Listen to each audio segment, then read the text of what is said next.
안녕하세요. 오늘은 5회 39번 문항 이어서 들어가도록 하겠습니다. 39번 문항 보실게요. 선생님이 문장 삽입 문장이니까 1번 앞에 내용부터 보도록 하면서 합시다.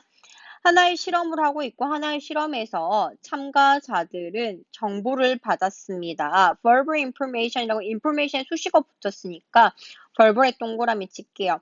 언어 정보, 말로 하는 정보를 받았습니다. 뭐에 대해서요? 상품에 대해서요. 어떤 상품이야? 대답해 가로 그들이 여기기에 뭐일 수도 있고요. 이더에 표시해주고 이더 보였으니까 5월에 되죠. 어떤 상품을 받았니? familiar에 동그라미 치고 A군이라 지칭할게 생일. unfamiliar가 하면 B라고 지칭을 해봅시다. 즉 참가자들은 친숙하거나 뭐와 같이 일반적인 컴퓨터 마우스 우리가 하는 그 컴퓨터 마우스처럼 친숙하거나 그 다음에 트랙볼 마우스라고 약간 덜 친숙한 것 같아요. 트랙볼 마우스 그 볼이 그러니까 우리는 마우스로 막 이렇게 움직여서 커서를 조정을 하잖아. 근데 트랙볼은 그 안에 볼이 크게 있어요. 볼로 움직여서 조정하는 거 이런 것처럼 친숙하지 않은 것들에 대한 상품에 대해서 아는 것에 대한 상품 친숙하거나 친숙하지 않은 상품에 대해서 구두로 정보를 받았습니다. 라고 하면서 일종의 하나의 experiment, 실험이 실행이 되고 있구나 라고 생각을 하시면 될 것 같아요. 그 다음 거 들어갑시다. 그 다음 거 같더니 박스에 단서를 볼래요. 단서 봤더니 우선 크게 단서가 in contrast가 있습니다. 여기에 별표. 그러나 대조적으로 라고 하면서 역접이고요. individual with your disposition 하면서 with의 가로 열어서 동사가 좀 찾기가 어렵죠. 동사가 뭐인 것 같으세요? 동사 찾으면 이거는 좀 쉬울 것 같은데 네, 동사로 보이는 게 딱히 없는데 베이스드가 동사가 될 수가 있어요. 동사 베이스드가 동사 베이스에 동사 표시하고요. 수거 보도록 하겠습니다. 베이스에 형광펜 쳐주시고요. 오의 형광펜 쳐야죠. 오의 형광펜 치고 그러면서 어떤 뜻이야? 베이스가 근거하다라고 이야기를 하고 있죠. 베이스 A on B B에 기초하여 A를 근거하다라고 생각하시면 될 것 같아요. 근데 disposition이 성향이잖아, 얘들아. 어떤 성향이야? 정보를 처리한대요. verbally, 말로 정보를 처리한대요. 그래서 verbalizer 해서 이거를 언어 처리라고 합시다. 언어적 처리, 말을 근거해서 처리해서 언어 처리. 언어 처리를 하는 사람들은 근거합니다. 그들의 평가를요. 뭐에 기초하여? semantic implication, semantic 의미잖아. 의미적 함의에 기초해서요. 뭐에 대한? 상품의 속성 설명에 대해서요. 상품의 속성이란 건 특징이잖아. 미안. 넘어가 없다.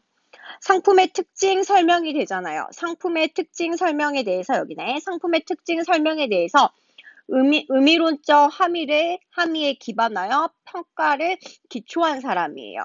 이것들은 똑같았습니다. 뭐랑은 관련이 없어요. 상품의 ostensible familiarity, ostensible이 외관상이 되죠. 표면상의 외관상의 친숙도와는 관계가 없었습니다. 라고 이야기를 하고 있어요. 그러면서 들어갈게요. individual with disposition. 여기 똑같이 보면 어머 구문이 같네. 왜냐면 이렇게 뭐 같은 모양이잖아.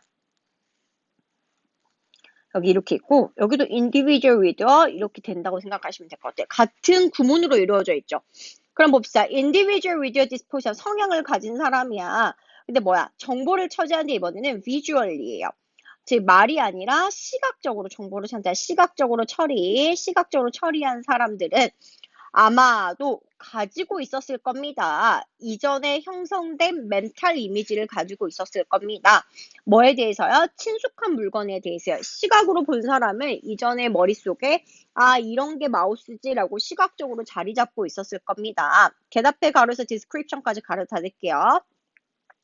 그들이 사용했던 친숙했던 상품이에요. 뭐 하는 데 있어서 in organize 조직화하는 것, 다른 말로 체계하는 데 있어서요. verbal attribute description 말로 속성을 설명하는 걸 조직하는 데 있어서 그들이 사용했던 친숙한 상품이 머릿속에 잡고 있었을 겁니다. 제가 봤을 때 이 글은 제가 봤을 때 어떻게 식으로 나뉘냐 하면 지금 하나의 실험이 행해지고 있죠. 행해지고 있는데 참가자들한테 어떻게 정보를 줬어요? verbal information, 말로 정보를 막 주고 있어요. 근데 실험군이 대조군과 실험군이 쪼개집니다. 어떤 성향으로 쪼개지냐면 선생님이 지금 보기 박스까지 읽었으니까 시각적으로 정보를 처리한 사람과 그 다음에 뭐야? 언어적으로 정보를 처리한 사람으로 나뉘더라. 근데 in contrast니까 시각적으로 정보를 끝난 다음에 넣어주면 되겠죠. 여기가 시각적으로 먼저 시작을 하고 있으니까 시각적으로 정보를 처리한 다음에 대조적으로 하면서 언어적이니까 시각적 정보가 끝나는 면에 넣어주면 되겠구나 라고 이야기를 한다는 거겠지. 그 다음 갑시다. 마우스는 unfamiliar. 그 마우스는 친숙하지 않아요. 그럼 그 마우스라는 거는 아마 인 것 같으세요. 아까 전에 트랙볼이었잖아. 트랙볼 마우스는 친숙하지 않고 그 마우스의 사진은 이용 불가능하다고 했을 때 this was not case. 이러한 경우는 그 경우에는 해당하지 않습니다. 그 경우에는 해당하지 않다는 게 뭐야? 머릿속에서 그릴 수가 없고 그래서 그 상품의 시각적 이미지는 difficult to construct. 구성하기가 어렵습니다. 뭐의 기초에서요? 속성만으로는 기초에서 구성하기가 어렵습니다. 친숙한 것은 들으면 머릿속에서 구상할 수 있지만 친숙하지 않은 것은 아까쯤에 그 머릿속에 뭐 이런 성견, 선입견, 뭐 지식동 사전 지식이 잡혀 있지 않아서 속성만으로는 구성하기 어렵다더라 라고 이야기를 하고 있어요. 결과적으로 consequently의 동그라미 visualizer 계속해서 이거에 대해서 이야기하고 있잖아요. 다시 이 사람 계속 이야기하고 아직 이야기 안 끝난 거야. 이 왜 이렇게 넘겨가지? 미안해. 시각 정보를 처리한 사람들은 평가했습니다. evaluate 평가했어요. 친숙하지 않은 정보 상품을 less 덜 매력적입니다. 덜 우호적이에요. 친숙한 것보다 덜 우호적이라고 하고 있습니다. 다시 말해서 시각적 정보의 사전 지식이 머릿속에서 친숙한 건 자리 잡혀 있지만 친숙하지 않은 건 잡혀 있지 않아서 친숙한 게 훨씬 더 낫다고 제시를 하고 있죠. However 하면서 세모치고 별표. 하지만 presenting a picture 사진을 제시하겠대요. 뭐에 대한 사진이야? 익숙하지 않은 상품에 대한 사진을 제시하는 것은 증가시켰습니다. Visualize evaluation. 시각자의 사진 증가시켰대요. 어디까지 증가시켰다는 거죠? 레벨, 수준까지 했습니다. 이시 가리킨 거 unfamiliar project가 되죠. 익숙하지 않은 상품의 시각 정보 처리자의 평가를 증가시켰다더라. 어디까지야? 친숙한 것의 평가까지가 되겠죠. 근데 왜 대시라고 하냐면 여기 아까 지금 평가 같은 거니까 여기 있잖아요. 대과 도우주 중에 대시 맞아요. 앞에가 evaluation이니까요. 라고 이야기를 하고 있지. 따라서 대열fu의 동그라미 치고요. 대의의 동그라미 쳐주세요. 그들은 평가했습니다. 익숙한 거랑 익숙하지 않은 것을 비슷하게요. 심지어 뭐예요? In the absence of a picture. 사진이 없음에도 똑같이 평가했다더라 라고 이야기를 하고 있죠. 여기서 하나 튀네요. 왜 튀어야 얘들아? therefore가 순접이잖아. 그러므로 라고 이야기를 했는데 앞에선 사진이 있어야 비슷하게 한다고 했는데 여기는 사진이 없는데도 비슷하게 했대요. 그러면 아이러니하죠. 4번과 5번을 묻는 문장이 아이러니하니까 답은 무조건 몇 번이 될 수밖에 없어? 5번이 될 수밖에 없어. 푸는 방법 두 가지가 있다죠. 시각이 끝나고 in contrast가 들어오면서 언어적 정보 처리를 가진 사람의 시각적 정보 처리자 이야기가 끝나고 언어적 정보 처리라더라. 언어적 정보 처리 반대말이 들어가니까 이거 끝나는 시점에서 넣으면 된다. 두 번째, 조건이 아이러니하더라. 여기는 다시 말해서 present a picture, 사진을 제시를 해야 비슷하다고 했는데 5번 문장에 사진이 없음에도 불구하고 비슷하더라. 역설적이지 않느냐. 왜? therefore가 순접을 나타내주는데도 불구하고 역설적이더라. 그래서 5번이 되고요. 대인은 여기서 그럼 누구겠어? 시각자겠니? 시각정보처리자겠니? 언어정보처리자겠니? 맞죠? 언어정보처리자죠. 왜?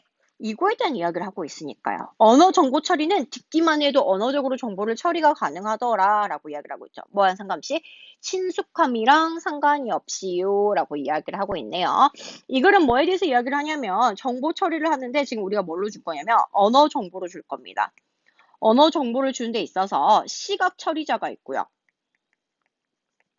언어 정보 처리자가 있어요. 언어 처리 정보자가 있는데 시각 처리자한테 뭐가 있냐면 사진이 있을 때가 있고 없을 때도 나오잖아요. 사진이 없을 때가 있고 있을 때가 있죠. 사진이 없다는 것은 언어 정보로만 나가는 건데 이럴 때는 사진이 없으니까 사전 지식이 familiar가 더 우세를 합니다. 뭐보다요? unfamiliar보다요. 하지만 unfamiliar의 사진을 제시해서 둘 다 머릿속에서 자리 잡는 순간 familiar와 unfamiliar는 비슷합니다. 라고 이야기를 하고 있죠. 근데 여기 상수사 접수와 in contrast가 들어와요. 하지만, 그러나 대조적으로 언어 처리에게 있어서는 familiar, unfamiliar가 중요하지 않고 다 뭐가 된다더라? 여기에만 의존을 해요. familiar가 아닙니다. familiarity. 친숙함이 아니라 뭐만 정보를 하냐면 semantic implication. 그러니까 속성의 의미적인 함의에 따라서 달려 있습니다. 그래서 평가가 사진 제시를 안 해도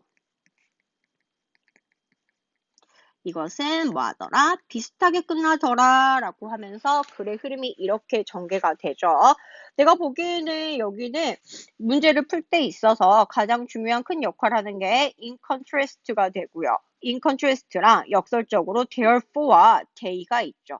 조건을 보면 문제가 해결하는 거니까 한 번씩 다시 복습을 해보시면서 하시면 될 것 같아요. 그렇게 어렵지 않았으니까 천천히 한번 해석을 해보시고 이해 안 가시면 선생님께 찾아오시면 되겠습니다. 여러분 이번 문항도 모두 수고하셨습니다.